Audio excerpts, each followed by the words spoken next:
السلام علیکم ناظرین، جس کا اعتکاف کرنے کا ارادہ ہو وہ رمضان کی 20 تاریخ کا سورج غروب ہونے سے پہلے اپنی ضروریات بستر اور کپڑوں وغیرہ کے ساتھ مسجد میں آ جائے۔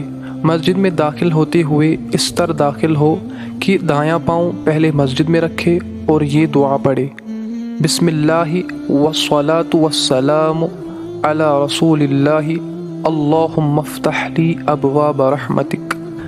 اس کے ساتھ ساتھ اعتکاف کی بھی دعا پڑھ لے: نویت الاعتکاف ما دمت فی ہذہ المسجد۔ جو شخص 20 تاریخ کا سورج غروب ہونے کے بعد آیا تو اس کا سنت اعتکاف ادا نہیں ہوگا، بلکہ وہ نفلی اعتکاف میں شمار ہوگا۔ عورت اگر اعتکاف کرتی ہے تو وہ بھی 20 تاریخ کا سورج غروب ہونے سے پہلے اعتکاف کی جگہ میں چلی جائے۔ اگر 20 تاریخ کا سورج غروب ہونے کے بعد آئی تو اس کا سنت اعتکاف ادا نہیں ہوگا، بلکہ وہ بھی نفل اعتکاف شمار ہوگا۔ اللہ سے دعا ہے کہ اللہ ہماری رمضان میں کی گئی عبادات قبول کرے۔